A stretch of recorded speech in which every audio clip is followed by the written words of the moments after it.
Shalom teman-teman semua, mari kita satukan hati kita di dalam doa.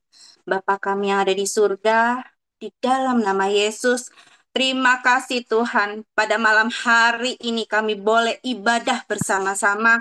Ini semua karena anugerah-Mu. Tuhan, kami ingin mendengar kebenaran-Mu. Kami rindu, ingin benar-benar hati kami mengerti Tuhan. Tuhan terangkan mata hati kami, biar kami mengerti isi hati-Mu melalui hamba-Mu Ibu Ana Tuhan. Urapi Ibu Ana dan bukakan setiap pikiran-pikiran yang membelenggu, yang membuat kami tertutup. Dibuka malam ini biar pikiran kami menerima yang supranatural yang Engkau ingini dalam hidup kami. Tuhan, urapi setiap hati kami, bentuk hati kami Tuhan seperti yang Engkau mau. Buat hati kami rindu dan haus lapar akan kebenaran firman-Mu Tuhan.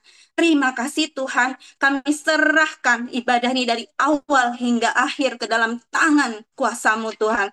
Dan internet terhubung dengan jelas dan baik. Di dalam nama Yesus kami satukan hati, kami percaya. Amin. Amin, amin, amin, amin. Thank you, Suci. Terima kasih Sama-sama. semuanya yang sudah gabung hari ini. eh, saya mau sampaikan sesuatu yang penting sehubungan dengan keadaan kita di sekeliling kita ya hari-hari ini ya. Tapi saya mau Bapak Ibu berfokusnya kepada apa yang Tuhan sudah lakukan ya, bukan apa yang iblis sedang kerjakan. Ayo semuanya sepakat ya. Mulai hari ini, ayo katakan bersama-sama. Mulai hari ini, aku sepakat, aku berfokus kepada apa yang Tuhan sudah sediakan, apa yang Tuhan sudah lakukan, apa yang Tuhan Yesus Kristus sudah menangkan di atas kayu salib. Aku berfokus pada kuasa kebangkitan. Aku tidak lagi berfokus pada hal-hal yang aku lihat secara jasmani, yang aku dengar secara telinga jasmaniku, tetapi aku berfokus pada apa yang Tuhan katakan kepadaku dan apa yang Tuhan sudah sediakan atas hidupku dalam nama Tuhan Yesus. Amin. Ya, ini poinnya dulu yang penting ya. Dan Bapak Ibu tolong diperhatikan pelajaran yang 9 kunci ini penting banget.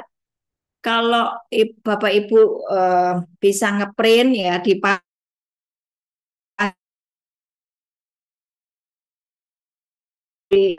mejamu belajar ya, kan kita setiap hari belajar firman ya. Supaya apa? Ini melekat di dalam hati dan pikiran kita semuanya ya. Saya mau Bapak Ibu tidak berfokus pada masalah yang sedang kau hadapi. Lu masalahnya makin berat. Kan sudah dibilangi bahwa ini tahun-tahun di mana ini lembu kurus ya, lembu kurus ya, lembu kurus dan sebentar lagi nanti ada yang namanya lembu berdarah atau nanti berikutnya adalah lembu pingsan ya. Keadaan tidak makin baik ya, tetapi keadaan menjadi makin buruk hanya bagi anak-anak Tuhan yang sudah pindah dari maut kepada hidup tidak mengalami. Kita semua akan mengalami janji-janji Tuhan ya. Katakan amin. Nah, alasan kenapa banyak anak Tuhan putus asa, ya, putus asa, terus eh, depresi, kemudian kok masalahnya nggak selesai-selesai, kemudian stres, ya, habis itu stres GERD-nya naik, kemudian ada yang nama vertigo, tiba-tiba muter-muter semuanya. Terus nanti dokter berkata, oh itu saraf kejepit. Terus nanti tiba-tiba kau harus panik dengan sakit penyakitmu. Ini yang sedang iblis kerjakan atau dunia kerjakan. Tapi makanya saya sampaikan kepada Bapak Ibu semua, jangan fokus kepada apa yang sedang kau rasakan, apa yang sedang kau alami, tapi fokuslah apa yang sudah Tuhan sediakan. Amin. Saya tahu bahwa Bapak Ibu merasa begini, Ibu Ana ini nggak masuk akal, ya kan? Yang saya hadapi adalah itu saya muntah-muntah, saya sakit sekali badannya. Kok saya disuruh mengimajinasikan saya terima kesembuhan loh, kenyataannya saya sakit. Kan gitu ya. Berlawanan apa yang sedang saya sampaikan dengan apa yang sedang Bapak Ibu rasakan. Nah, justru itu engkau harus membalikkan keadaannya dengan dengan menerima semua yang Tuhan sudah sediakan. Semakin engkau berfokus pada penyakitmu, pada masalahmu, semakin masalahmu runyam. Karena apa? Engkau nggak percaya pada apa yang Tuhan sudah sediakan. Kan gitu ya? Oke, masih belum belum nangkap. Tapi nggak apa-apa. Dengerin dulu. Dengerin dulu. Tuhan itu sudah memberkati kita. Amin. Tuhan itu sudah membebaskan kita dari segala macam dosa. Katakan amin. Dan Tuhan itu sudah membuat kita ini makmur, katakan amin. Karena kata keselamatan sudah pernah saya sampaikan itu berasal dari kata Yunani soso, artinya engkau dibebaskan, engkau diselamatkan, engkau disembuhkan, engkau dimakmurkan. Kata keselamatan tidak hanya kamu percaya sama Yesus mati masuk surga, tidak hanya itu. Kata keselamatan itu artinya luas bahwa kamu sudah dibebaskan, sudah diberkati, engkau dibuat makmur, engkau disembuhkan. Tuh, arti kata diselamatkan. Satu-satunya alasan untuk tidak ada harapan, tidak berdaya, dan putus asa ketika engkau tidak tahu jati dirimu di hadapan Tuhan.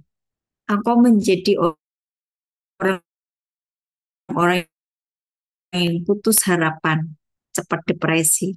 Ya, karena engkau nggak ngerti jati dirimu sebagai anak Allah yang berhak untuk menerima semuanya. Terlalu mendengarkan apa kata iblis. Nah, Bapak Ibu, tolong ya, uh, iblis itu semakin diperhatikan dia semakin senang.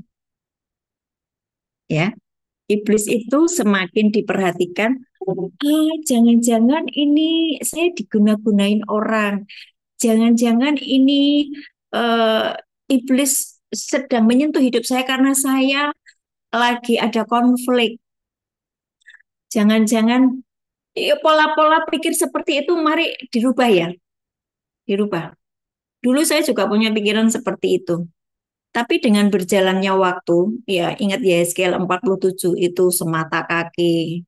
Kemudian perjalanan kita dengan Tuhan itu semakin dalam, semakin selutut, sepinggang. Terus kemudian semakin tenggelam di dalam aliran sungai, itu ya. Artinya sudah masuk di dalam seluruh kepenuhan Kristus. Cara berpikirmu menghadapi hidup jadi berbeda. Tidak lagi fokusnya pada, oh ini iblis begini, oh ini orang, aku sedang diguna-gunain orang. Enggak seperti itu. Saya mau Bapak Ibu berpikir begini. Efesus 1 ayat 4 sampai ayat 3 sampai dengan 17. Ya, itu diulang lagi. Ya, bahwa engkau itu sudah dikuduskan, ya. Terus engkau itu sudah dijadikan anaknya. Engkau sudah diampuni. Itu tolong dibaca diulang-ulang dan masukkan di dalam pikiran kita.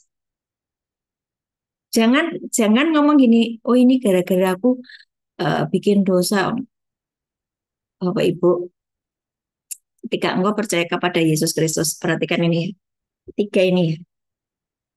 Tiga ini tolong diperhatikan. Waktu engkau terima Yesus sebagai Tuhan dan Juru Selamat, rohmu itu udah nyatu dengan rohnya Tuhan. Rohnya Tuhan itu Roh Kudus toh? Betul. Ada lagi Roh Kristus, ada lagi 7 roh Tuhan. Nah, saya bisa ngajar ini kan karena semakin dalam mempelajari. Tinggal saya menyampaikan kepada Bapak Ibu semua, tinggal engkau mempercayai aja gitu loh. Ya, tinggal engkau mempercayai aja. Ketika engkau percaya sama Yesus Kristus, rohmu bersih itu udah ditulis di dalam Yeskiel 37 ayat 26. Ya. Yeskiel Yeskiel 36 ya. Yeskiel 36 ayat 26. Saya kok jadi lupa. Bentar, bentar dicek dulu. Yeskiel 36.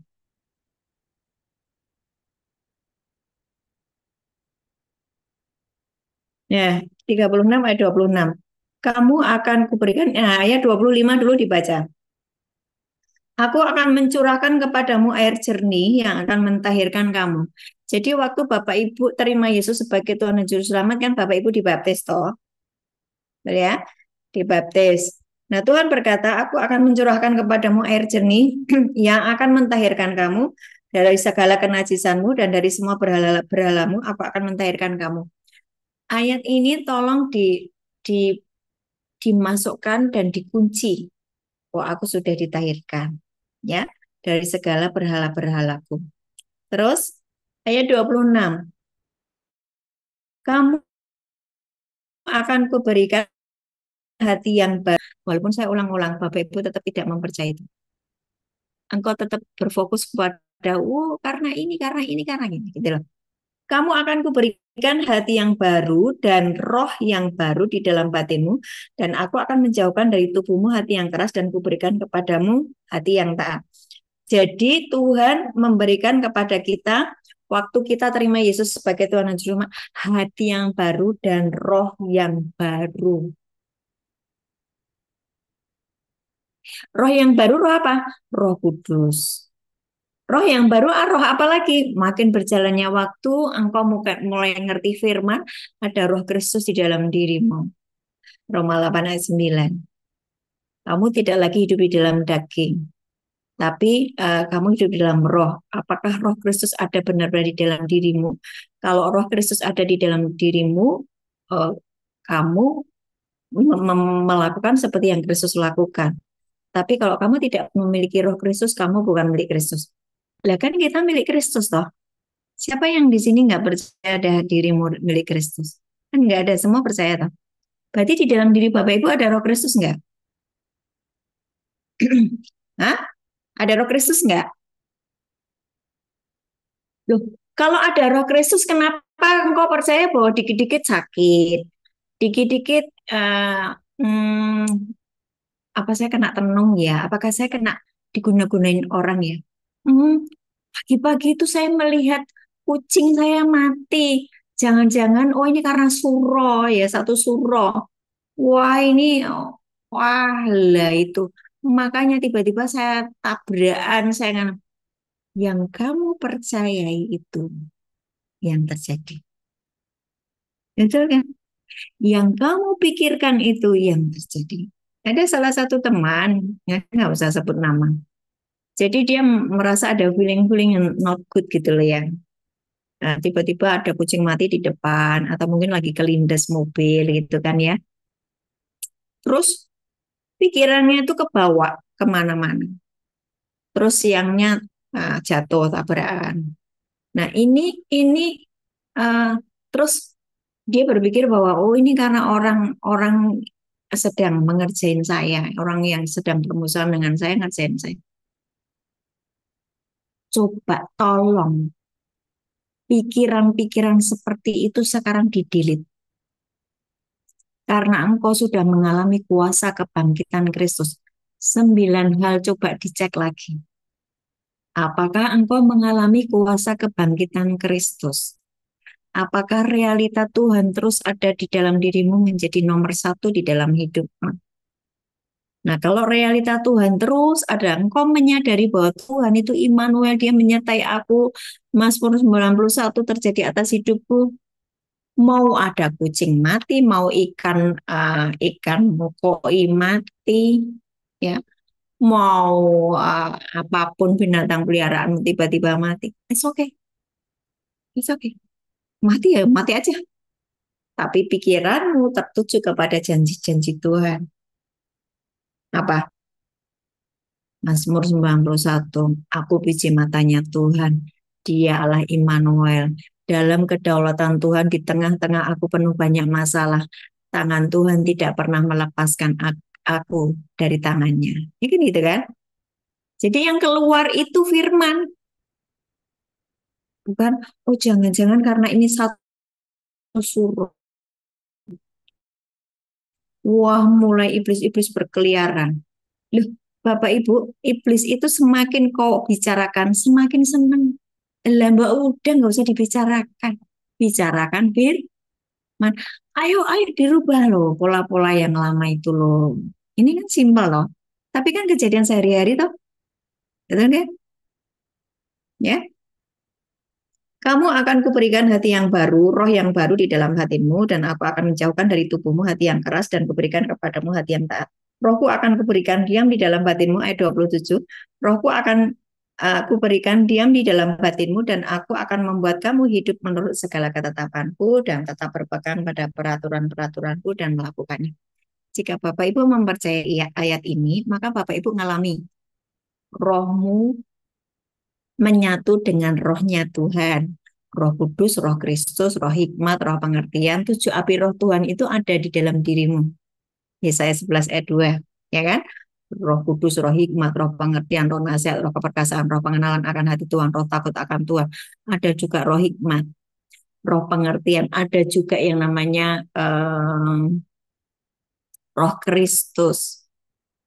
Ada juga yang namanya Yohanes 4 ayat kok Yohanes 4?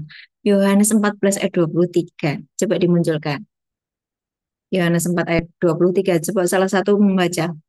Ya, supaya ada interaktif ya. Saya mau mulai hari ini ada interaktif ya. Kalau ada yang mau tanya, langsung tanya.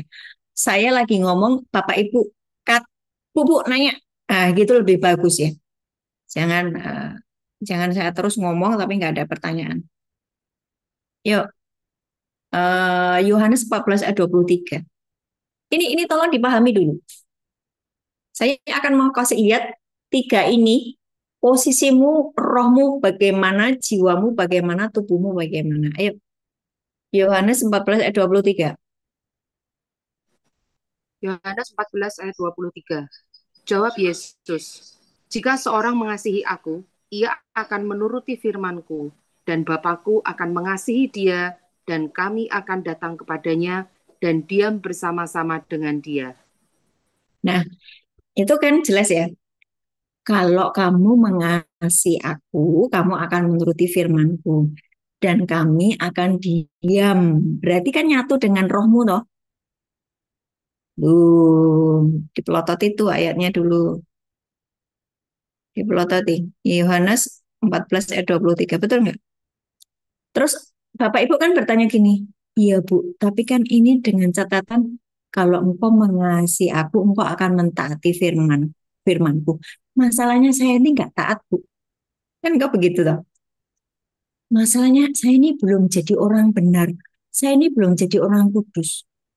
Bapak Ibu perhatikan, kekudusan, ketaatan itu bukan kekuatanmu. Nah, tadi di Yeskiel 36 kan dibilang, aku akan memberikan kepadamu hati yang taat. Berarti pemberian Tuhan tuh. Semakin engkau mengejar yang namanya, oh aku harus ini dulu supaya aku harus doa puasa 40 hari. Aku harus doa puasa Esther. Aku harus doa puasa gini terus puasa supaya aku dibenarkan. Itu bentaran. Bapak Ibu akan terjebak dalam hukum Taurat. Balik lagi pada engkau benar karena engkau melakukan sesuatu. Berarti engkau menghapus yang namanya hukum kasih karunia.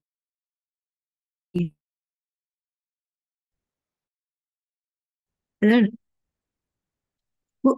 Nanti kalau kita ngomong kasih karunia terus, jadinya kita terlalu apa ya, hipergris. Gini loh Bapak Ibu, hipergris itu kan gini, kamu uh, sekali selamat tetap selama-lamanya selamat, tapi dosa jalan terus. Ya enggak. Berarti engkau tidak paham pada Yesaya 36 bahwa Tuhan memberikan kepadaku hati yang taat. Ya otomatis aku bisa taat loh. Oh, Tuhan berkata jangan berzina, masa aku berzina terus kemudian oh ini kasih karunia Tuhan nanti aku diampuni karena yang namanya daging itu lemah, yang namanya istri saya tidak memperhatikan saya, dia terlalu sibuk. Ya lumrah namanya laki-laki tidak diperhatikan oleh istrinya. Hukum engkau jadi apa ya? meremehkan yang namanya kasih karunia. Enggak begitu. Enggak begitu. Waktu Bapak Ibu ngerti bahwa di dalam dirimu ada hukum kasih karunia, engkau diberi hati yang baru, hati yang taat. Rohmu nyatu dengan Roh Kudus. Wes tok, dipercayai aja. Rohku menyatu dengan Roh Kudus. Roh Kristus di dalam diriku. Bahkan Bapa diam di dalam aku. Karena sejatinya aku adalah bait Allah. Amin. Dengan demikian kan tidak akan sakit-sakit toh. Lah nek masih sakit-sakit berarti engkau masih diintimidasi bahwa kamu sih nggak taat. Kamu sih nggak suci. Kamu sih nggak puasa. Padahal engkau dibenarkan, engkau dikuduskan, engkau ditahirkan. Kerjaannya siapa? Kerjaannya siapa? Kamu dibenarkan bukan karena engkau melakukan sesuatu, tapi semua karena anugerah, semua karena kasih kamu. Jangan ada orang yang memegahkan diri. Ya kan? Nah, sekarang waktu ini rohmu bersih. Ya, rohmu bersih. Tinggal ngurusi pikiranmu ini, jiwamu ini. Jiwamu tuh isinya pikiran, perasaan, keinginan. Itu sering kedistract dengan omongan orang di sekelilingmu.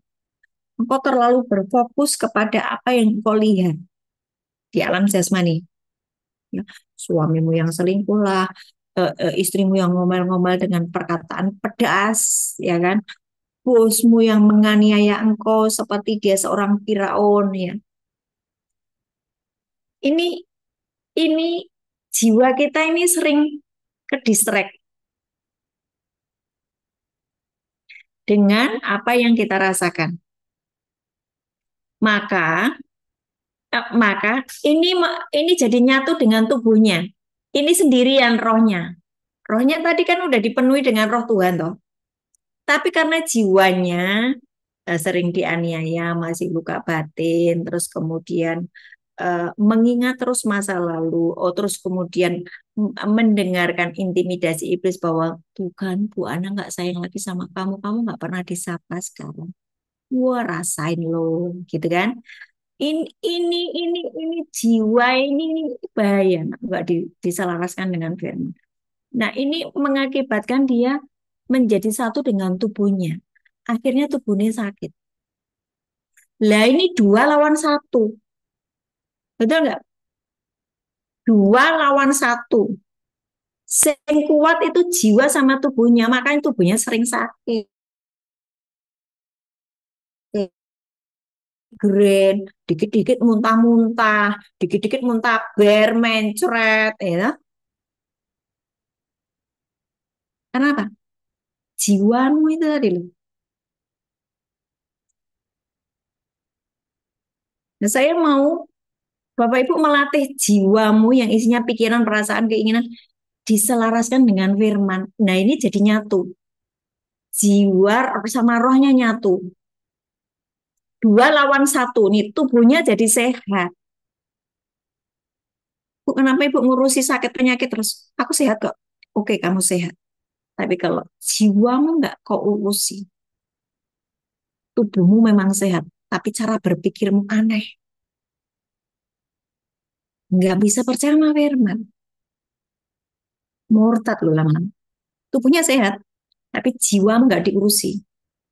Nggak, kamu luka batin terus, kamu sombong terus, mengandalkan kekayaan, mengandalkan kekuatan. Dengerin ya, Tuhan udah ngomong loh, aku akan mengguncangkan langit, bumi, semua akan diguncangkan. Tinggal tetap firman Tuhan. Kok Bapak Ibu tetap berfokus pada apa yang kau miliki hari ini. Tuhan bisa ambil semuanya tiba-tiba.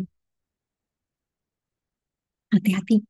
Nah, bagaimana supaya engkau baik-baik saja di masa-masa hari-hari ini sedang ada yang namanya penyaringan, pemurnian. Bagaimana supaya engkau baik-baik saja? Jiwamu harus selaras dengan firman. Jadi jiwa dan rohnya nyatu dua. Ini selaras dengan firman. Nyatu dengan roh Allah. Maka tubuhnya sehat. Tubuh, jiwa, dan roh sehat. Nanti kalau ada virus lagi, nanti kalau ada bahaya-bahaya lagi mengancam, engkau aman. Amin. Maleakhi 3 itu, Maleakhi 3, Maleakhi 4 berkata bahwa engkau menjadi makhluk, ah, ah, ah, engkau menjadi kesayangan Tuhan yang dibedakan dan diistimewakan. Engkau ngalami itu. Engkau ngalami yang namanya Mazmur 91. Engkau ngalami yang namanya Mazmur 23. Walaupun di dalam lembah kekelaman, tidak, tidak akan mengalami bahaya apapun. Sebab gadamu dan tongkatmu, itulah yang menyertai aku. Engkau menyediakan hidangan di hadapan lawanku.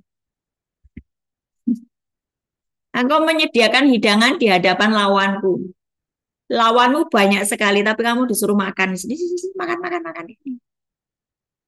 Walau sana, sini, situ susah. Semua orang pusing. Semua orang susah.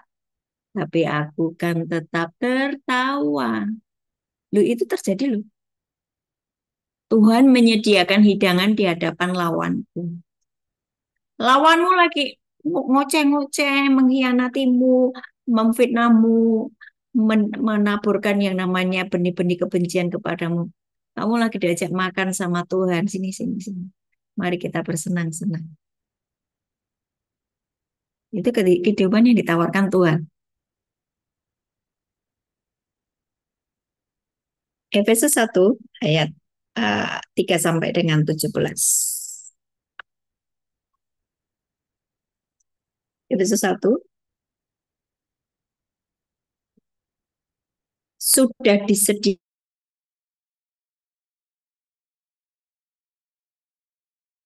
Efesus 1. Efesus 1 ayat 3. Kekayaan orang-orang yang terpilih. Terpujilah Allah dan Bapa Tuhan kita Yesus Kristus, yang dalam Kristus telah mengaruniakan kepada kita segala berkat rohani di dalam surga. Sebab di dalam Dia, Allah telah memilih kita sebelum dunia dijadikan, supaya kita kudus dan tak bercacat di hadapannya. Dalam kasih, Ia telah menentukan kita dari semula oleh Yesus Kristus untuk menjadi anak-anaknya sesuai dengan kerelaan kehendaknya, supaya terpujilah kasih karunia-Nya yang mulia, yang dikaruniakannya kepada kita di dalam Dia yang dikasihinya. Sebab di dalam Dia dan oleh darah-Nya kita beroleh penebusan, yaitu pengampunan dosa menurut kekayaan kasih karunia-Nya, yang dilimpahkannya kepada kita dalam segala hikmat dan pengertian. Sebab Ia telah menyatakan rahasia kehendaknya kepada kita sesuai dengan rencana kerelaannya, yaitu rencana kerelaan yang dari semula telah ditetapkannya di dalam Kristus, sebagai persiapan kegenapan waktu untuk mempersatukan di dalam Kristus sebagai kepala segala sesuatu, baik yang di surga maupun yang di bumi. Aku katakan, di dalam Kristus, karena di dalam Dialah kami mendapat bagian yang dijanjikan. Kami yang dari semula ditentukan untuk menerima bagian itu sesuai dengan maksud Allah yang di dalam segala sesuatu bekerja menurut keputusan kehendaknya. Supaya kami yang sebelumnya telah menaruh harapan pada Kristus boleh menjadi puji-pujian bagi kemuliaannya. Di dalam Dia, kamu juga, karena kamu telah mendengar firman kebenaran, yaitu Injil keselamatanmu, di dalam Dia, kamu juga, ketika kamu percaya, dimeteraikan dengan Roh Kudus yang dijanjikannya itu. Dan Roh Kudus itu adalah jaminan bagi bagian kita, sampai kita memperoleh seluruhnya, yaitu penebusan yang menjadikan kita milik Allah, untuk memuji kemuliaannya. Terus, Karena doa untuk pengertian tentang kemuliaan Kristus. Karena itu, setelah aku mendengar tentang imanmu dalam Tuhan Yesus dan tentang kasihmu terhadap semua orang kudus, aku pun tidak berhenti mengucap syukur karena kamu. Dan aku selalu mengingat kamu dalam doaku. dan meminta kepada Allah, Tuhan kita Yesus Kristus, yaitu Bapa yang mulia itu, supaya Ia memberikan kepadamu roh hikmat dan wahyu untuk mengenal Dia dengan benar. Terus, Dan supaya Ia menjadikan mata hatimu terang, agar kamu mengerti pengharapan apakah yang terkandung dalam panggilannya, betapa kayanya kemuliaan bagian yang ditentukannya bagi orang-orang kudus, dan betapa hebat kuasanya bagi kita yang percaya, sesuai dengan kekuatan kuasanya, yang dikerjakannya di dalam Kristus, dengan membangkitkan Dia dari antara orang mati, dan mendudukkan Dia di sebelah kanannya di surga. Jauh lebih tinggi dari segala pemerintah dan penguasa, dan kekuasaan dan kerajaan, dan tiap-tiap nama yang bukan hanya di dunia ini saja, melainkan juga di dunia yang akan datang. Dan segala sesuatu telah diletakkannya di bawah kaki Kristus. Dan Dia telah diberikannya kepada jemaat sebagai kepala dari segala yang ada. Jemaat yang adalah tubuhnya, yaitu kepenuhan Dia yang memenuhi semua dan segala sesuatu. perhatikan ya. Efesus 1 ayat 3 sampai 14 sudah pernah kita bahas ya. Ada 10 kali kata-kata di dalam Dia, di dalam Dia, di dalam Kristus, di dalam Kristus. Engkau tidak akan menjadi supranatural kalau engkau masih di luar Kristus. Ya. Bagaimana supaya saya di dalam Kristus? Tinggal kamu masuk dan percaya pada firman Tuhan. Engkau sudah tinggal di dalam Kristus. Dan di dalam Kristus engkau sudah dikuduskan, engkau sudah dijadikan anaknya, engkau diampuni, dan engkau sudah disediakan segala berkat. Ya. Nah, perhatikan. Efesus 1 ayat 15 sampai 17, Paulus tidak meminta sesuatu yang baru. Paulus tidak meminta sesuatu yang baru, tapi pewahyuan apa yang telah Allah kerjakan, apa yang telah Yesus kerjakan, supaya engkau ngeh. Yesus bangkit dari kubur, ya. Itu iblis sudah tidak bisa berkata apa-apa, sudah nggak bisa berkutik. Waktu itu iblis berusaha untuk menggagalkan semua yang Yesus sedang kerjakan, toh. Ya. Tapi ketika Yesus mati, Yesus bangkit dan sekarang duduk di sebelah kanan, itu menyelesaikan semua. Iblis yang suka bikin gara-gara bikin sakit, bikin runtuh, bikin hancur, itu udah selesai. Bapak Ibu perhatikan ini, mintalah pewahyuan dari Tuhan. Betapa dahsyatnya apa yang Yesus sudah kerjakan. Jadi iblis itu udah nggak punya hak asal engkau sebagai orang yang mengerti pewahyuan ini melakukan bagianmu, tinggal engkau berkata dem dalam nama Yesus. Ketika aku menginjakkan kaki di tempat ini, maka segala kuasa kegelapan tidak berada atas tempat ini, sebab aku duduk di sebelah kanan Bapa. Segala kuasa dan otoritas itu sudah diberikan kepadaku sebagai tubuhnya. Tadi kan ayatnya bilang begitu toh? Betul nggak?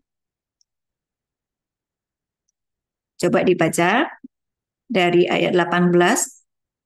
Dan supaya ia menjadikan mata hatimu terang agar kamu mengerti pengharapan apakah yang terkandung di dalam panggilannya. Betapa kayanya kemuliaan bagian yang ditentukannya bagi orang-orang kudus dan betapa hebat kuasanya bagi kita yang percaya sesuai dengan kekuatan kuasanya. Yang dikerjakannya di dalam Kristus dengan membangkitkan Dia dari antara orang mati. Kebangkitan Yesus dari antara orang mati itu sudah menyelesaikan semuanya dalam hidupmu. Sekarang apapun dalam hidupmu yang kacau, kalau engkau memahami, engkau mendapatkan pewahyuan firman itu selesai.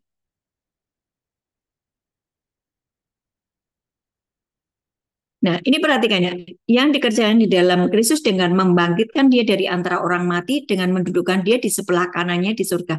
Jauh lebih tinggi dari segala pemerintahan, penguasa, kekuasaan, dan kerajaan, dan tiap-tiap nama yang dapat disebut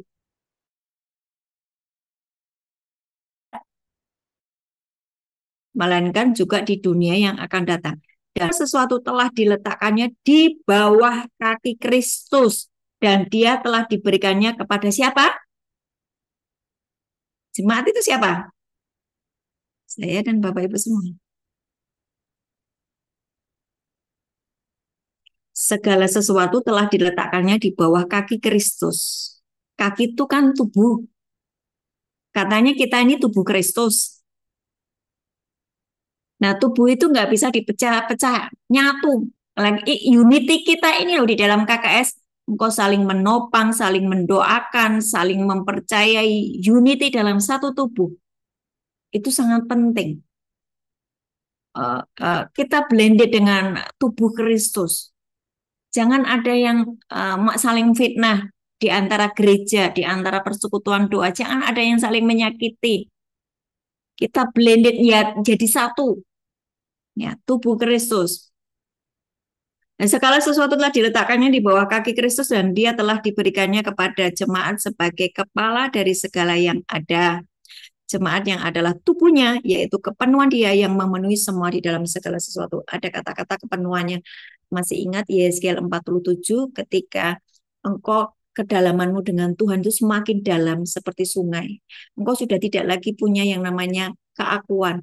Engkau sudah mati terhadap keinginanmu sendiri. Engkau nyatu dengan Roh Allah. Tenggelam di dalam kepenuhannya. Lah ini Bu yang sulit. Saya masih punya keakuan, saya masih punya keinginan daging, saya masih gampang sebetulnya. Tinggal engkau masukkan ayat itu di dalam pikiran. Aku di dalam Kristus, aku tenggelam di dalam seluruh kepenuhannya. Kepenuhannya Kristus itu tinggal di dalam aku. Lama-lama keakuanmu mati. Firman yang terjadi. Ya. Nah, sekarang gini ya. Semuanya itu sudah disediakan di ayat 1, di ayat 3 tadi. Terpujilah Allah dan Bapa Tuhan kita Yesus Kristus yang dalam Kristus telah mengaruniakan kepada kita segala berkat rohani di dalam surga. Masalahnya matamu nggak lihat. Bagaimana supaya matamu lihat? Coba baca 2 Raja-Raja 6 ayat 17 sampai 20. 2 Raja-Raja 6 17 sampai 20. 2 Raja-Raja 6 17 sampai 20, bantu baca ya.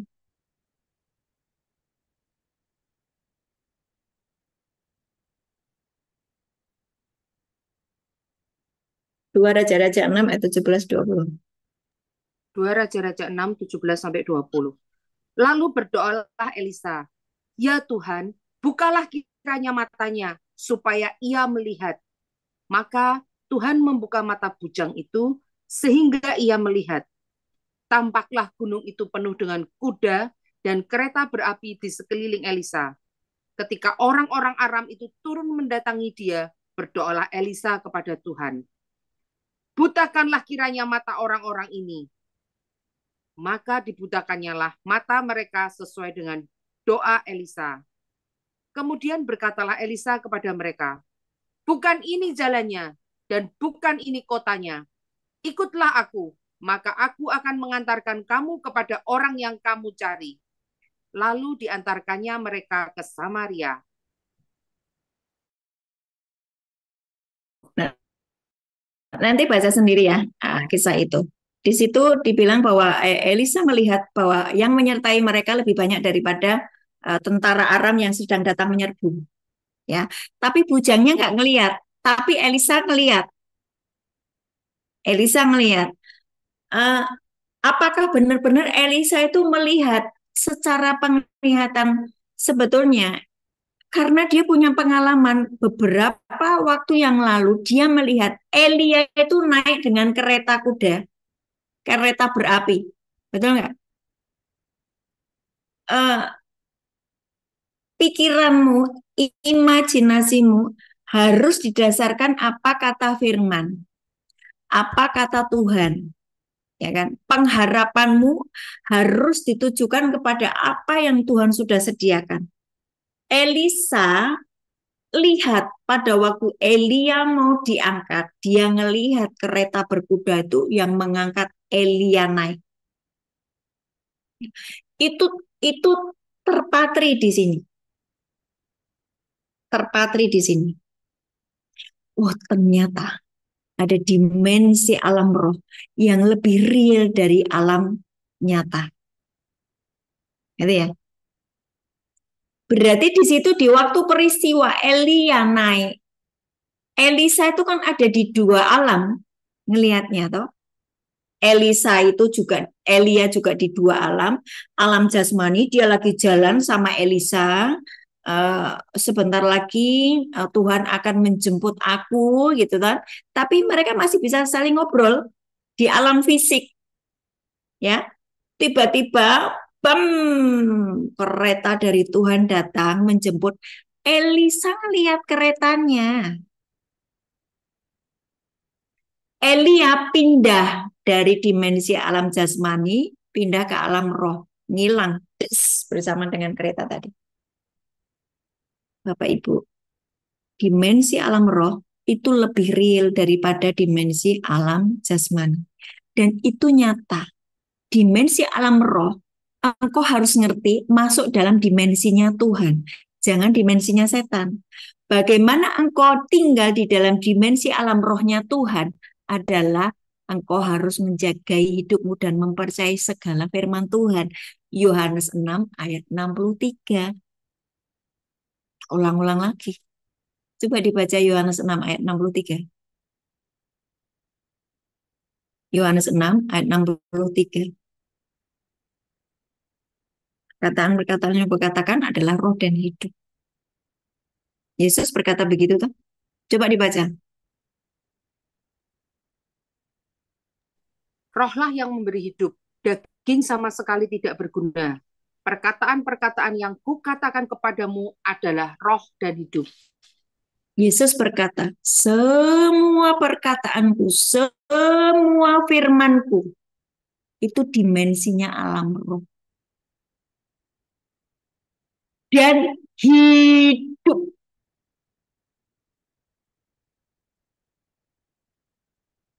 Repotnya, pikiran kita didistract pada enggak firman, bukan firman. Pada apa kata dokter, pada apa kata saudaramu yang ngomel-ngomel. Kok ke distract ke situ. Betul nggak? Nah ini mari dilatih terus.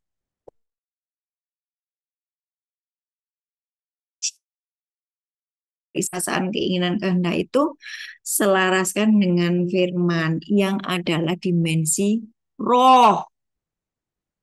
Makanya saya kemarin berkata bahwa pikiranmu itu jembatan untuk menghubungkan dimensi alam fisik di dalam dirimu itu dengan alam rohnya Tuhan. Kalau pikiranmu sepakat dengan firman, kamu terhubung dengan apa yang Tuhan sudah sediakan. Tapi kalau pikiranmu diisi dengan kekhawatiran, ketakutan yang surga tidak punya, kamu terhubung dengan alam bawah, di bawah, roh maut, sakit penyakit kehancuran. Iblis bikin itu loh. Padahal tadinya katanya engkau sudah masuk di dalam kuasa kebangkitan Kristus. Kolose 3 ayat 1-3. Kalau kamu hidup di dalam kuasa kebangkitan Kristus, coba dibaca lagi. Nah ini muter-muter gitu lagi terus. Bapak Ibu kalau mau merenungkan ini keren banget. Kolose 3 ayat 1-3. Karena itu, kalau kamu dibangkitkan bersama dengan Kristus, carilah perkara yang di atas, di mana Kristus ada, duduk di sebelah kanan Allah. Pikirkanlah perkara yang di atas, bukan yang di bumi. Sebab kamu telah mati, dan hidupmu tersembunyi bersama dengan Kristus di dalam Allah. Saudara perhatikan, waktu kita membicarakan firman seperti ini, Yesus hadir. Amin. Amin. Tapi waktu engkau membicarakan masalahmu, Yesus nggak ada di situ. Yang ada adalah iblis yang mengintimidasimu. Nah, waktu engkau punya masalah, bicarakan firman ngomong apa, dia hadir. Dia akan tolong kamu. Caranya begitu loh. Karena apa? Pikiranmu harus kamu selaraskan dengan apa kata firman. Sudah ngerti ya ini ya? Paham ya? Kenapa orang yang sakit tiba-tiba ketika kita membicarakan firman tiba-tiba sembuh aja? Nah, Yesus hadir. Tapi kenapa? Sudah didoakan, sudah ditengin-tengin, sudah diomongi firman. Dia tidak mengalami kesembuhan. Kenapa? Pikirannya dia yang sakit tadi ke distract dengan apa yang dia rasakan. Pikirannya yang merupakan jembatan untuk dia terhubung dengan roh, alam rohnya Tuhan. Tidak diselaraskan dengan apa kata firman. Soalnya dia malas mendownload firman. Isinya cuma nonton drakor, nonton uh, Instagram, nonton status orang. Lah itu racun di dalam pikiran.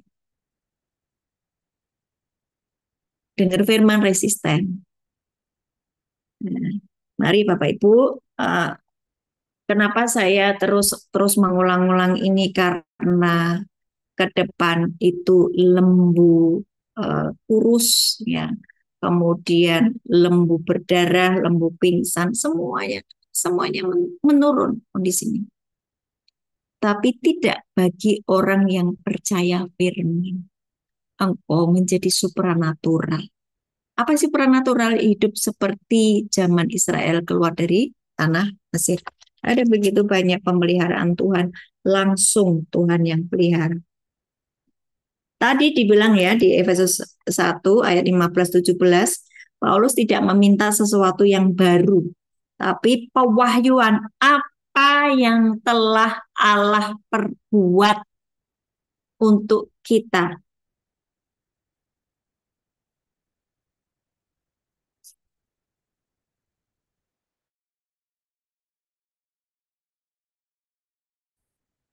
Tuhan tolong saya, Tuhan tolong saya. Rohmu tadi, ya, rohmu, tubuh, jiwa, dan roh. Rohmu mempercayai firman. Firman itu dibilang, firman yang kukatakan kepadamu adalah roh dan hidup. Mantap ya? Pikiranmu nyatu dengan, rohmu udah nyatu nih dengan roh Tuhan. Roh Bapa, roh Kristus, roh hikmat, roh pengertian. Kemudian jiwamu, pikiranmu tadi. Percaya, mengimajinasikan, memikirkan, pikirkanlah perkara yang di atas, di mana Yesus duduk di sebelah kanan, disitulah segala pusat aktivitas. Pakailah persepsinya Tuhan dalam melihat segala sesuatu. Efesus 3, ayat 1-3. Nah, waktu pikiranmu terus sepakat dengan firman itu, engkau ketemu dengan semua penyediaan Tuhan. Kalau engkau sakit langsung sembuh. Kalau engkau miskin langsung diperkaya. Kalau engkau mengalami apapun, engkau mengalami damai sejahtera Tuhan. Tapi ketika engkau sedetik aja kehilangan itu, dan jiwamu, pikiranmu, emosimu nyatu dengan apa yang kamu dengar, yang kamu rasakan, drop.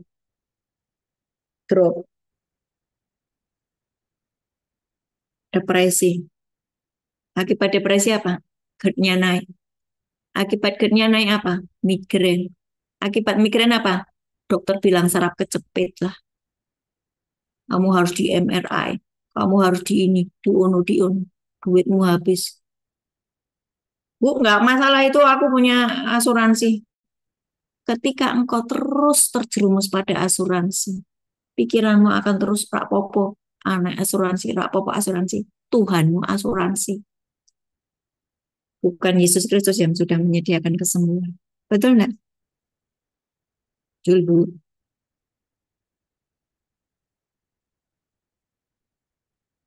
Nah, saya mau Bapak Ibu sekarang mulai berdoa. Ayat ini tadi yang Efesus 1 ayat 17 sampai dengan 18 itu menjadi doamu ya. Tuhan, biar mata hatiku diterangi oleh Injil-Mu. Biar aku mengerti pengharapan apakah yang Engkau sediakan dalam hidupku. Betapa kayanya, betapa mulianya semua yang sudah Engkau sediakan.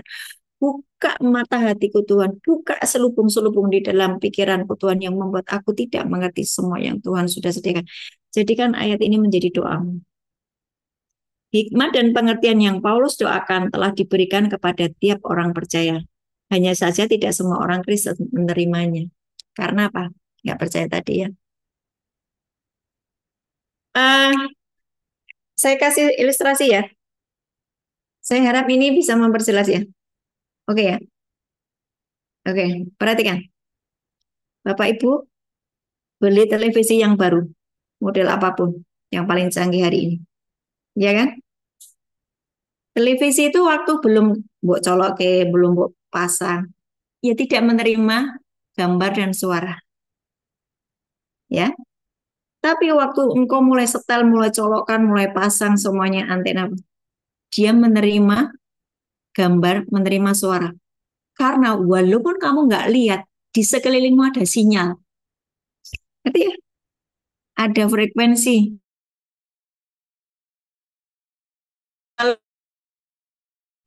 Langsung kamu bisa mendengar, bisa melihat berita-berita.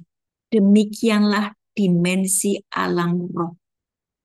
Kenapa engkau nggak bisa dengar suara Tuhan? Kenapa engkau nggak bisa melihat semua yang Tuhan sudah sediakan?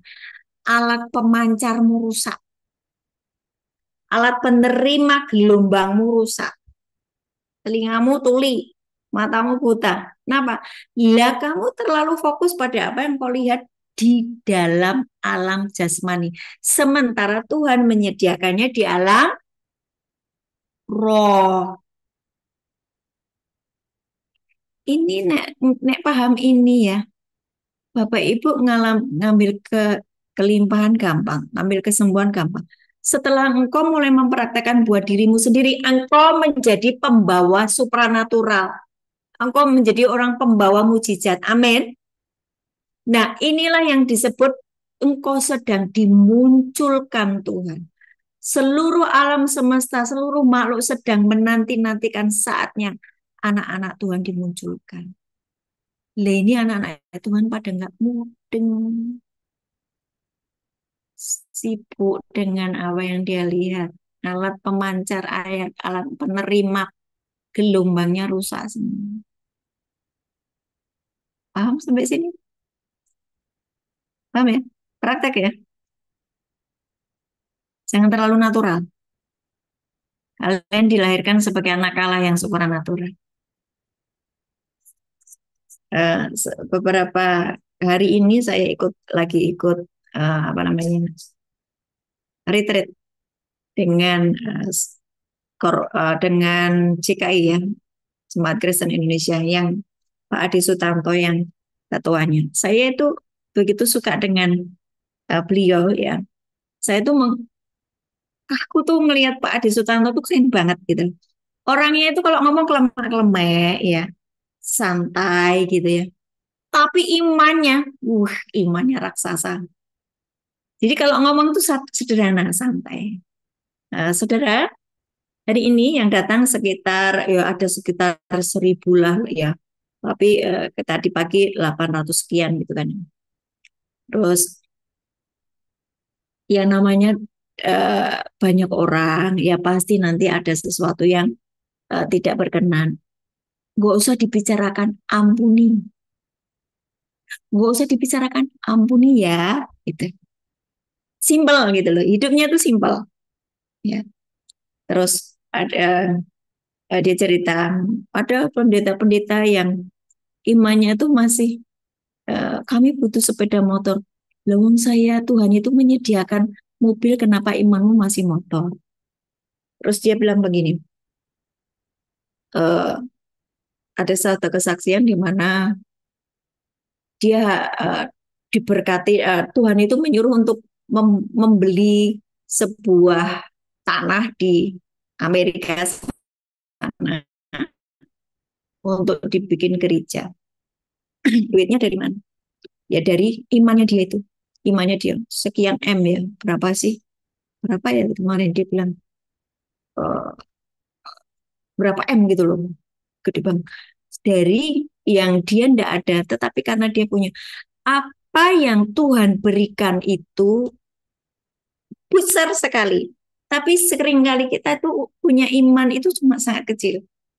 Jadi itu yang membatasi yang namanya kuasa Tuhan. Terus Tuhan berkata gini, Tuhan banget ya, terima kasih. Aku udah beli eh, tanah yang besar untuk dibangun di gereja, untuk bangun gereja di Amerika. Terima kasih Tuhan. Terus Tuhan berkata gini, eh, yang kamu terima itu baru sebagian kecil dari semua yang sedang aku berikan kepadamu. Yang sebetulnya aku menginginkan memberikannya kepadamu. Satu titik ini aku ngerti. Saya ngerti. Wow, hari ini yang Bapak Ibu terima itu baru 5% dari yang 100% Tuhan mau sediakan buat hidupmu. Engkau terlalu sibuk dengan urusan persetanan. Nah, bentar-bentar ini kerjaan setan. Loh, setan itu sudah dikalahkan di atas kisah. Bentar-bentar setan. Mbok membicarakan firman gitu loh. Mari, saya mau ngajak pola pikir kita ini. Ayo, uh, pikirkan apa yang Tuhan sudah sediakan. Pikirkan kemenangan yang Yesus kerjakan di atas kayu salib. KKS nggak sama dengan yang lain. Yang lain sibuk ngurusi setan, biarin. Ya, kita sibuk ngurusi apa yang Tuhan sudah menangkan. Amin. Amin dong. Amin. Ya, amin. Amin. Amin. Kamu mendengar ini semangat enggak? Oh iya ya, selama ini aku salah mikirin. Nek bojomu ngamuk-ngamuk, ora mbok pikirin omongane bojomu. Pikirkan apa kata Tuhan atas hidupmu. Gitu loh. Ya kan? Nah, perhatikan keberadaanmu lebih dari pemenang. Roma 8 ayat 37. Keberadaanmu menjadi orang benar. 2 Korintus 5 ayat 17, 21. Efesus 4 ayat 24. Keberadaanmu udah dibebaskan dari kegelapan, dari kerajaan kegelapan ke dalam kerajaan anaknya. Kolose 1 ayat 13. Ya, keberadaanmu memiliki kuasa yang sama yang dimiliki oleh Yesus. Efesus 1, 19-20. Keberadaanmu diberikan kehidupannya Kristus. Galatia 2 ayat 20. Wah, keren banget ini kalau mau digali. Amin, itu keberadaanmu. Bapak Ibu hanya butuh pewahyuan apa yang telah Yesus kerjakan atas hidupmu dan engkau itu bisa memilikinya. Kalau Yesus menang, engkau menang. Kalau Yesus sekarang duduk di sebelah kanan Bapa, bukankah engkau tubuh Kristus juga duduk di sebelah kanan Bapa? Ya. Nah, yang engkau harus butuhkan hari ini adalah pewahyuan agar mata hatimu terang. Agar engkau mengetahui pengharapan apa yang terkandung di dalam panggilannya. Agar engkau memperoleh pewahyuan tentang potensimu di dalam Kristus. Agar engkau dapat melihat kekayaan, kemuliaan, dan warisannya yang ada di dalam.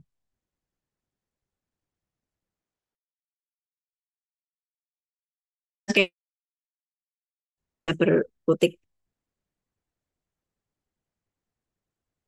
Amin. Jadi stop membicarakan iblis ya, bicarakan firman. Iblis itu sudah kalah. Loh Bu, tapi kenyataannya saya setiap hari diintimidasi.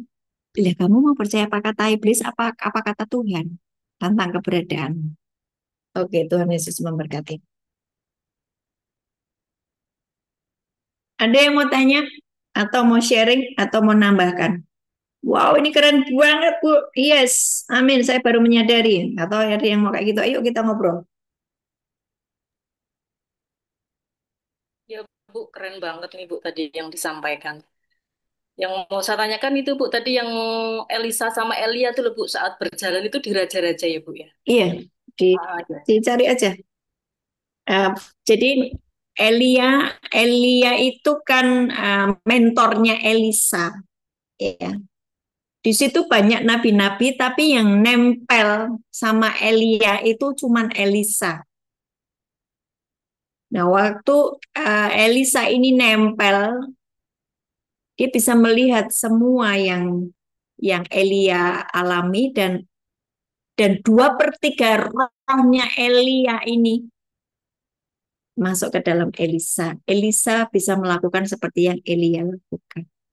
Ini keren banget. Mentoring, mentoring itu keren banget. Jadi hari ini kalau Bapak Ibu dimentori, bersyukurlah. Engkau nggak perlu yang namanya ngalami bertubi-tubi masalah, karena mentormu itu udah ngalami. Kamu tinggal nempel, ngikutin aja imannya dia. Mentoring itu penting. Nah, Bapak Ibu mesti perhatikan di atasmu itu siapa yang ngajari kamu siapa. Kalau yang ngajari itu ya sebentar-sebentar di pihak Tuhan, sebentar-sebentar di pihak iblis, hati-hati.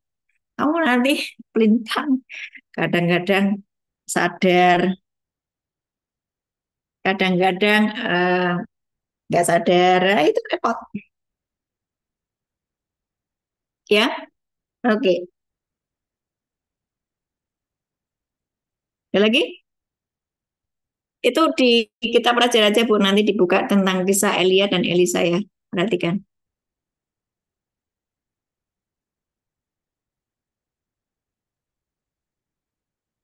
Ada lagi?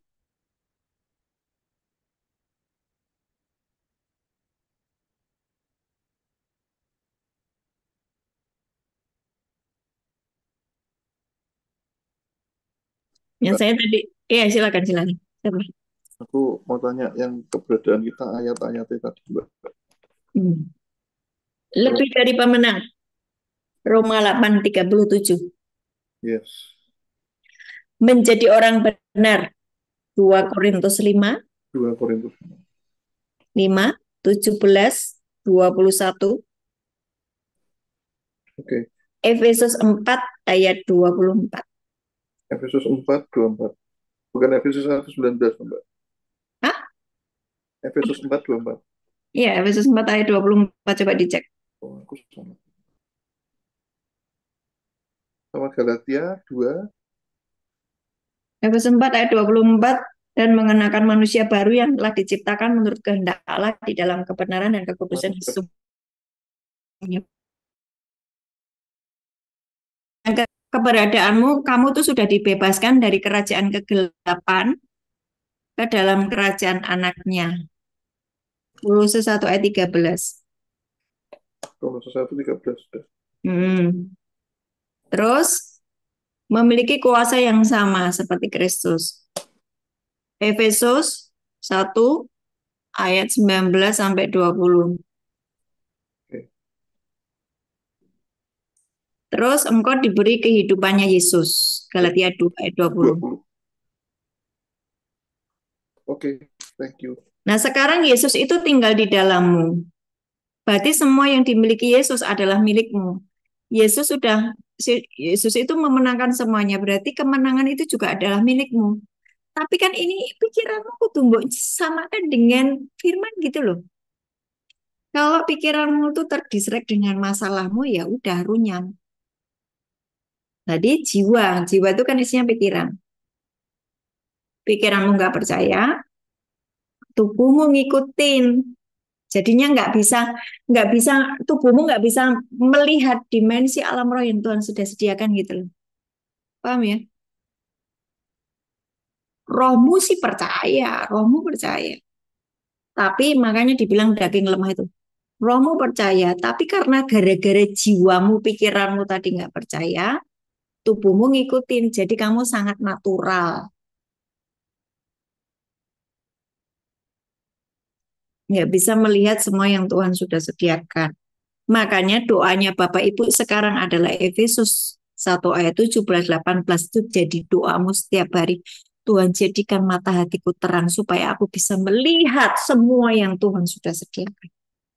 Seperti doanya Elisa untuk hujannya.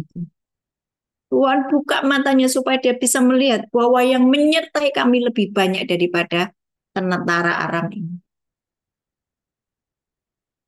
Dimensi alam roh keberadaannya lebih real daripada dimensi jasmani. Tapi jangan masuk kepada dimensinya setan. Kalau engkau masuk dalam dimensinya setan, engkau mengalami yang namanya ditipu habis-habisan. Karena dia memang suka mengintimidasi. Paham ya? Makanya dibilang di kitab Wahyu, jangan mempelajari seluk-beluk iblis. Udah tahu ayatnya.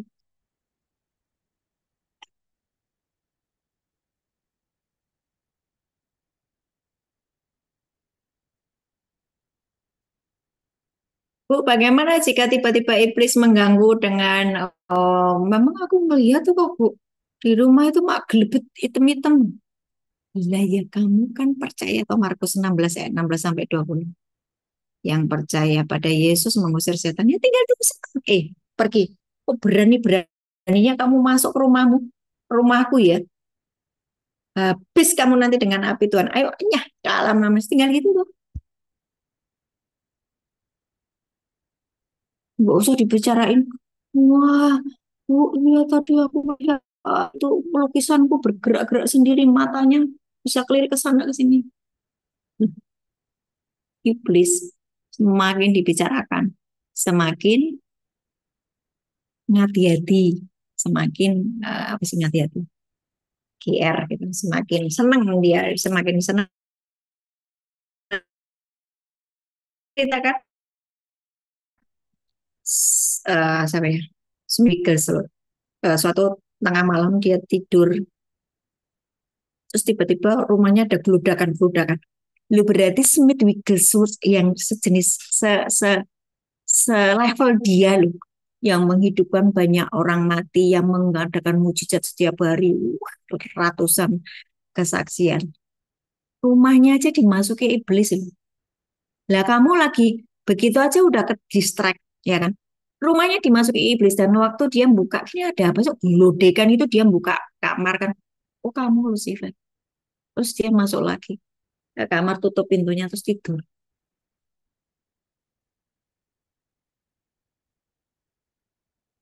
Kemenangan Yesus di atas kayu salib itu adalah kemenangan mutlak.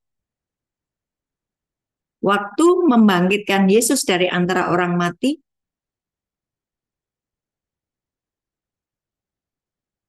memerlukan lebih banyak kuasa daripada menciptakan alam semesta. Perhatikan, waktu membangkitkan Yesus dari antara orang mati, itu membutuhkan lebih banyak kuasa daripada waktu Tuhan itu menciptakan alam semesta. Waktu Tuhan membelah laut. Mengapa? Setan itu ya bisa melakukan apapun yang setan itu ya bisa loh membuat yang namanya mujizat-mujizat palsu kan gitu ya. Ya. Dan setan itu dan semua pengikutnya telah melakukan apapun yang mereka bisa untuk menghalangi kebangkitan Kristus, untuk menghalangi Yesus itu bangkit. Dia itu, iblis itu melakukan banyak hal. Tapi Yesus bangkit. Nah sekarang kuasa kebangkitan itu ada di dalam dirimu. Keren kan? Kemenangan Yesus di atas kayu salib itu adalah kemenangan mutlak. Nah, kuasa kebangkitan itu sekarang ada di dalam dirimu. Lah, kenapa engkau ngurusi setan? Sekarang urusi levelmu, pengenalanmu sama Tuhan makin intim, makin tajam, makin presisi, makin akurat, makin humble. Kayak gitu sih, sih yang kayak gitu aja. Ya, carilah ayat atau hukum-hukum yang berlaku tentang bagaimana kuasa Allah berlaku atas hidupmu. Jadi makin memenuhi hidup kita dengan firman itu, kita ini makin presisi akurat dan semakin ngerti main legal. Ya, oke. Ada yang mau nambahin?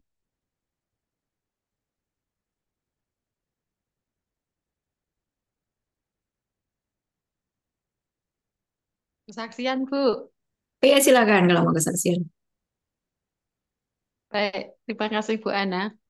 Ya, Shalom Bapak Ibu semuanya. Dengaran ya? ya. Baik. Shalom semuanya. Halo. Pada hari Minggu lalu, saya ke tempat saudara saya yang pada setengah tahunan yang lalu sempat mengalami stroke. Jadi tangan kanan dan kirinya tidak bisa digerakkan. Bahkan saudara saya itu sakitnya yang otaknya sudah kena. Jadi waktu itu sampai ada di Rumah Sakit Ketileng Semarang itu untuk dilakukan operasi otak.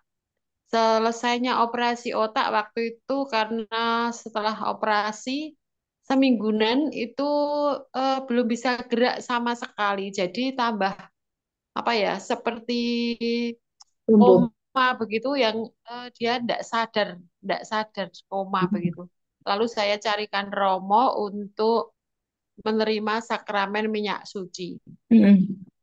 Setelah terima sakramen minyak suci waktu itu sekitar 3 hari bisa sadar dan kemudian boleh pulang dari rumah sakit. Tapi kondisi tetap belum bisa duduk, belum bisa apa-apa. Masih yang penting sudah sadar begitu saja. Jadi belum yang karena memang sakit stroke ya. Jadi kaki kiri dan tangan kirinya itu tidak bisa digerakkan sama sekali. Tapi sudah sadar, boleh pulang. Setelah pulang,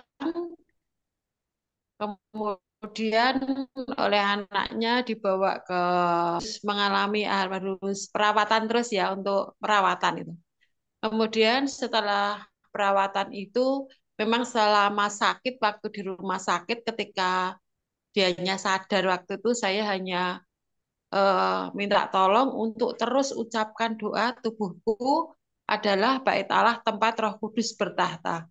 Waktu itu yang bisa saya berikan hanya itu, saya berdoa tetapi saya tidak bisa memberikan banyak karena saya mikir orangnya saja, mikir aja lupa. Sudah lupa, sudah nggak ingat apa-apa. Jadi saya nggak mungkin banyak memberikan hal, saya hanya bilang bahwa imani bahwa tubuhmu adalah bait Allah tempat Roh Kudus bertahta begitu. Dan hal itu ternyata terus diucapkan oleh saudara saya itu. Nah, hari Minggu kemarin orangnya sudah pulang dari Bogor, kemudian sekarang posisi sudah di Ngampin 1 bulanan. Terus minggu kemarin saya sampai di rumahnya. Puji Tuhan, haleluya. Karena semangatnya dia yang tinggi dan imannya, dan dia hafalkan terus ayat yang saya berikan. Tubuhku adalah bait Allah tempat Roh Kudus bertahta. Yang terjadi puji Tuhan, hari Minggu kemarin itu orangnya sudah bisa berjalan. Orangnya sudah bisa berjalan dan kaki kiri dan tangan kirinya yang lumpuh itu puji Tuhan sudah bisa sehat. Betul-betul sehat, bisa berdiri, bisa berjalan. Wow banget. Jadi doa yang hanya tubuhku adalah bait tempat Allah Roh Kudus bertahta dan diucapkan oleh orang itu tersebut ternyata bisa menyembuhkan dia. Jadi sekarang sudah sembuh, bisa Ya. Iya. Sesimpel itu ya. Padahal ayatnya yang diucapkan cuma satu toh ya. Tubuhku adalah bait Allah gitu ya, Bu. bisa berjalan lagi. Iya, iya, dan nggak ada yang lain. Dia berdoa biasa seperti yang ya berdoa, kemudian setiap kali setelah berdoa dia hanya ucapkan tubuhku adalah bait Allah tempat Roh Kudus bertata. Karena waktu itu Sinyalnya Bu Kris. saya bisa sampaikan saya mah itu aja. Terus sama anaknya selalu gitu, apa waktu di rumah sakit begitu. Dan dia masih sampai sekarang tak ucapkan terus begitu. Dan puji Tuhan buat Bu Ana. Lupa saya Bu. Karena saking semangatnya. Saya dari tempat saudara saya itu, saya ke tempat saudara saya yang lain, yang kemudian juga orangnya itu juga sakit. Sekarang sakit kanker payudara, sudah kemo-kemo, sudah perawatan dokter, dan kemarin itu sebulan yang lalu, setelah kontrol terakhir di rumah sakit Ken Saras itu enggak tahu kenapa, disuntik kakinya, Hmm. dan setelah disuntik itu sekarang malah tidak bisa jalan sama sekali. Dia Hmm. hanya berbaring, hanya bisa berbaring. Semua kegiatan hanya di tempat tidur, tidak bisa duduk pun tidak bisa. Kemudian saya berdoa, saya ucapkan, saya bilang bahwa saudara kamu, saudara kita juga sekarang sudah baik. Dia hanya ucapkan, tubuhku adalah bait Allah, tempat Roh Kudus bertahta. Tolong itu diucapkan terus gitu. Terus nanti bisa sembuh saya gitu. Saya semangati gitu. Kemudian saya tanya, bisa BAB 1 bulan. Hmm. 1 bulan itu setelah disuntik itu dia BAB pun tidak bisa gitu. Jadi selain tidak bisa berbangun, tidak bisa duduk, tidak bisa berdiri, dia juga tidak bisa BAB. BAB dan kali ini nanti kalau kamu berasa BAB jangan ditahan ya saya gitu. Selama ini juga kerasa BAB kok, saya bilang. Tapi beda nanti setelah saya doakan kalau kerasa BAB jangan rikuh sama mbaknya yang merawat ya saya gitu. Kalau kerasa langsung keluarkan saja. Puji Tuhan Bu Ana, itu saya ketemu hari Minggu, kemudian Senin, Selasa, Rabu, Kamis, Kamisnya puji Tuhan sudah bisa BAB. Cuma untuk yang selanjutnya, untuk penyembuhannya kami masih dalam doa untuk penyembuhan dan pemulihan. Demikian Bu Ana, puji Tuhan bisa menolong orang lain. Terima Nah, kasih. kan Bu, waktu Ibu mendapatkan mukjizat, setelah itu Ibu membawa mukjizat ke banyak orang, toh Bu? Betul nggak? Iya, iya, puji Tuhan Iya. Bu Ana. Iya, terus dan sebetulnya gini Bu, nanti ketika Ibu mendoakan orang, ya, Iya, kan Ibu sudah percaya bahwa orang sakit itu ketika ketemu Yesus itu kan pasti disembuhin toh. Nah, itu pasti harus disembuhkan. menjadi Ya, pola pikir kita. Bahwa ya, ibu akan sembuh, bapak akan sembuh gitu kan ya, karena memang kesembuhan itu iya. hak anak-anak Tuhan.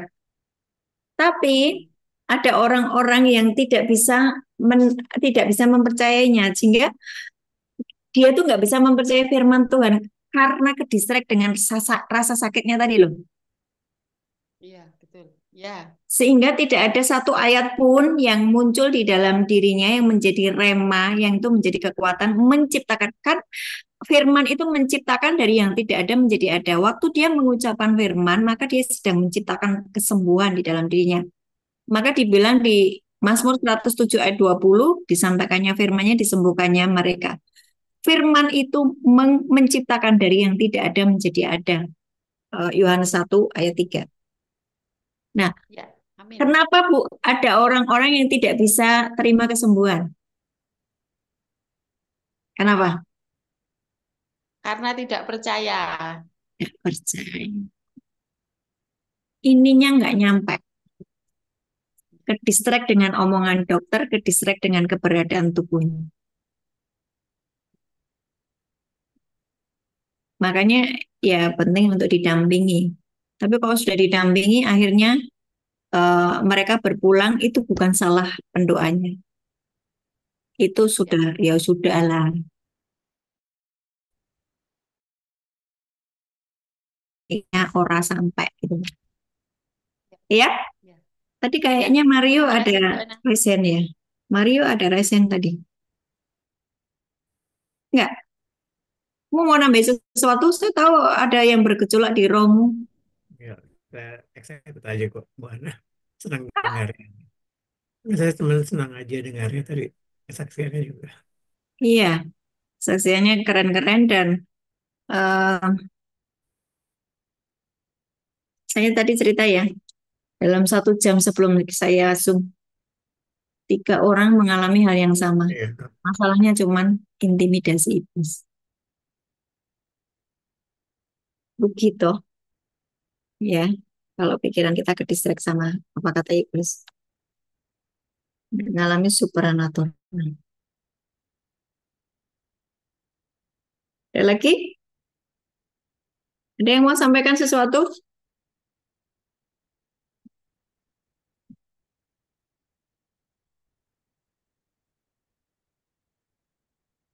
Oh, Bu Sri. Bu Sri, mikrofonnya dihidupin.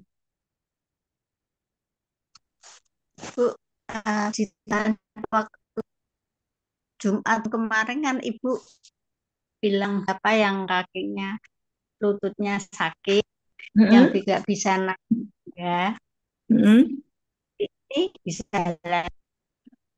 Mm-mm. Puji Tuhan Bu, saya mengalami, padahal saya nggak minta sama Ibu juga nggak minta didoakan. Karena saya yang sakit sebenarnya dari lutut sampai bawah tuh Bu, kebas-kebasnya itu kan belum sembuh. Tapi puji Tuhan Bu, setelah meskipun saya tidak punya, tapi Ibu Ana mendoakan ya. Merasa saya sudah didoakan gitu. Sekarang saya bisa naik tangga, bisa Wow. Bu. Cuman ini Bu, yang kebasnya di kaki yang 2 itu sama sekali belum bisa apa, gerakan berat Bu. Tapi lututnya sudah nggak berat, sudah nggak sakit lah Bu. Ya, Puji sekarang Tuhan, semua terima yang merasa kebas-kebas yang ada di tubuhnya merasa kebas-kebas ya. Engkau rasa mungkin ada saraf-saraf yang terganggu. Aku berkata di dalam nama Tuhan Yesus, saraf-sarafmu kembali normal. Aku berkata di dalam nama Tuhan Yesus, saraf-sarafmu kembali normal. Engkau yang mengalami gangguan di saraf, dokter mengatakan saraf kecepit lah. Engkau mengalami penyumbatan dalam nama Tuhan Yesus. Aku berkata sembuh, jadilah sembuh. Dalam nama Yesus tidak ada gangguan di dalam tubuhmu. Karena engkau sekarang mulai menjaga pola makan, pola tidur, pola istirahat. Dan di dalam nama Tuhan Yesus, apa yang jadi firman Tuhan yang sudah dimenangkan Yesus di atas kayu salib. Di atas kayu salib, semua kelemahan kita, semua sakit penyakit kita sudah ditanggung oleh Tuhan Yesus. Dan tubuhmu adalah bait Allah, tempat roh Allah bertata, bukan tempat sakit penyakit. Tubuhmu harus sehat untuk kemuliaan nama Tuhan. Nah, di sini ada yang namanya Anita. Ada yang namanya Anita?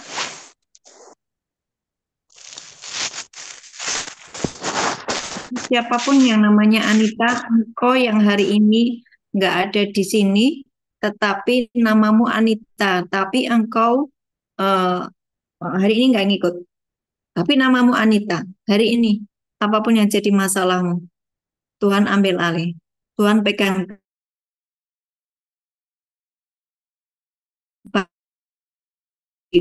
dan tangan Tuhan memegang hidupmu. Jangan takut, jangan khawatir. Fokus kepada apa yang Tuhan sudah sediakan, apa yang Tuhan sudah menangkan di dalam nama Tuhan Yesus. Dalam nama Tuhan Yesus. Dalam nama Yesus. Sinta, aku berkata kepada roh sakit penyakit, Sinta, aku hardik sakit penyakit di dalam tubuhmu. Semua ketakutan, semua kekhawatiran, semua kecemasan, aku hardik dalam nama Yesus. Disiplinkan pikiranmu pada firman Tuhan. Pikiranmu, jiwamu selaraskan dengan firman Tuhan.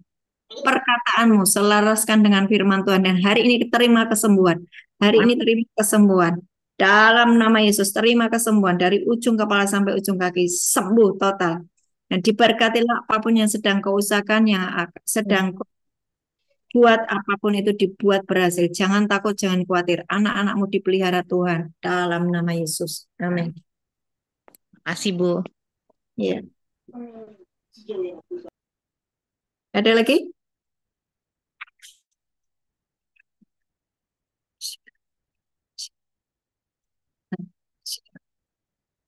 Yuk, kalau sudah nggak ada, mari kita semuanya buka kameranya semuanya. Kita mau berdoa untuk mata hati kita dibuat terang, supaya kita melihat pengharapan apakah yang Tuhan sediakan. Bapak Ibu, saya pernah ngomong dengan kalian semuanya ya, bahwa firman itu seperti cermin. Ya, udah pernah ya? Yakobus 1 ayat 26-27. Coba dulu dibaca dulu. Ini tiba-tiba Tuhan mengingatkan ini. Nah, kenapa disebut seperti cermin? Karena itu firman itu memperlihatkan keberadaan rohmu.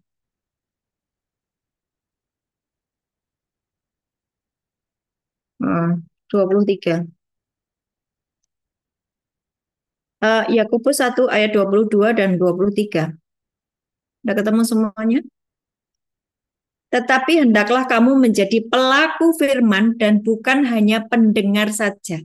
Saudara perhatikan, banyak orang tidak mengalami janji-janji Tuhan karena kalau lagi ngikuti Zoom atau kalau lagi dia ibadah, firman hanya dianggap sebagai informasi. Tidak dijadikan pola pikirnya, tidak dimasukkan di dalam rohnya. Tapi hendaklah kamu menjadi pelaku firman dan bukan hanya pendengar saja. Sebab jika tidak demikian, kamu menipu dirimu sendiri. Sebab jika seorang hanya mendengar firman saja dan tidak melakukannya, ia adalah seumpama seorang yang sedang mengamati mukanya yang sebenarnya di depan cermin. Baru saja ia memandang dirinya, ia sudah pergi dan ia segera lupa bagaimana rupanya. Kenapa ada hubungannya dengan cermin?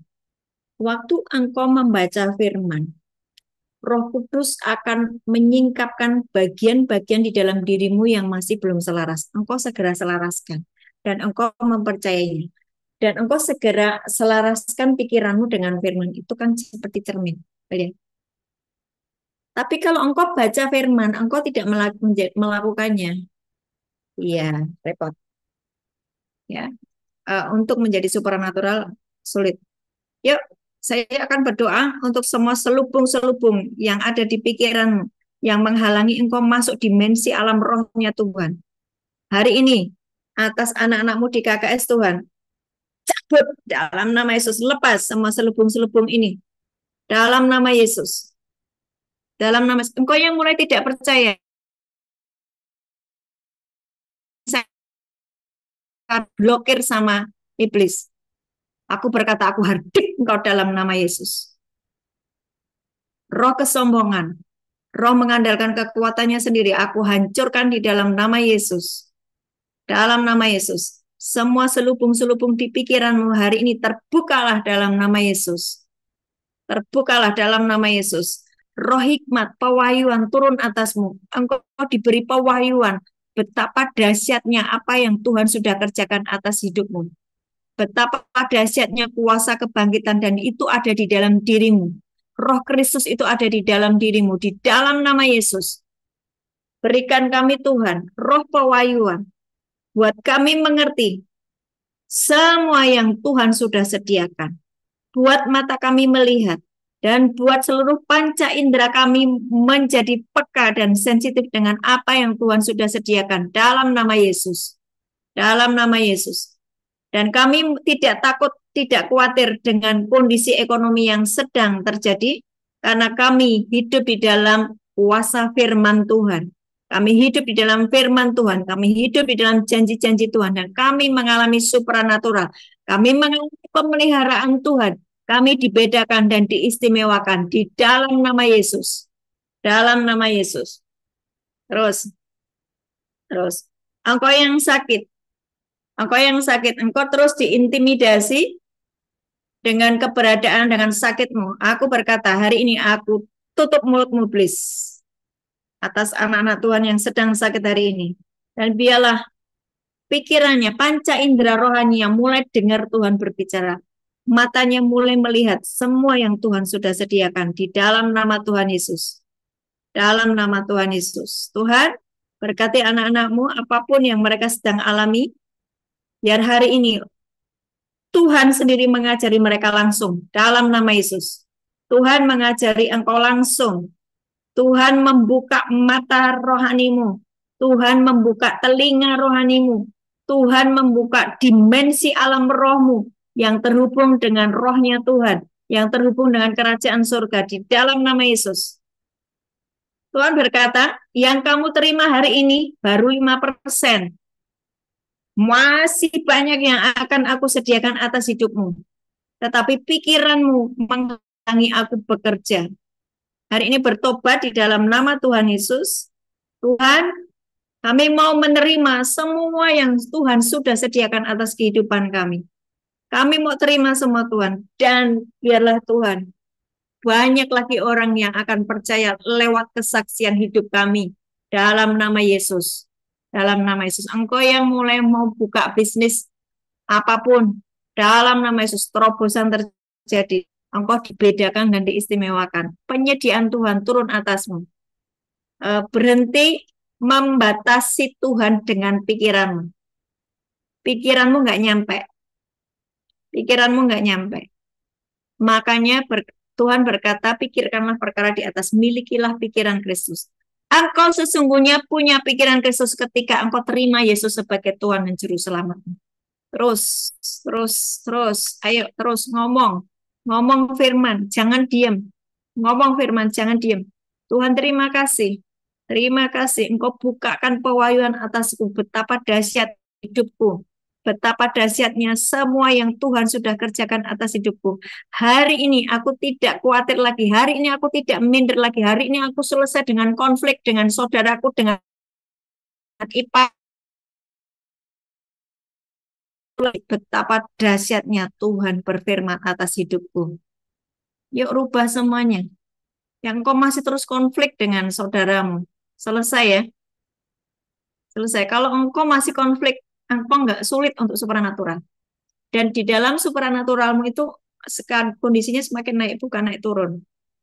Iblis akan membuat engkau turun lagi. Tapi pikiranmu selaraskan dengan firman Tuhan. Bapak, hambamu sudah selesai dengan anak-anakmu yang ada di KKS hari ini maupun nanti yang mengikuti rekamannya. Tuhan, berikan roh pewahyuan atas kemenangan yang sudah Engkau sediakan atas kehidupan kami. Dan biarlah kami tinggal di dalam kemenangan itu. Kami mengalami penyediaan yang Tuhan sudah sediakan. Buka mata rohani kami, buka telinga rohani kami, agar kami mengerti pengharapan apakah yang Tuhan sudah sediakan atas kehidupan kami. Terima kasih Tuhan. Terima kasih buat segala kebaikan-Mu. Terima kasih buat semua yang Tuhan sudah lakukan atas kehidupan kami. Hari ini Tuhan, aku serahkan seluruh anak-anak-Mu dalam tangan-Mu. Angkat tangan, terima berkat. Tuhan memberkati-Mu dan melindungi-Mu. Tuhan menyinari Engkau dengan wajah-Nya dan kasih karunia. Tuhan menghadapkan wajah-Nya kepadamu dan memberi engkau damai sejahtera. Amin. Amin. Amin. Aku katakan yang sakit sembuh hari ini. Aku katakan engkau yang konflik dengan saudara selesai hari ini. Aku katakan semua yang mengalami resesi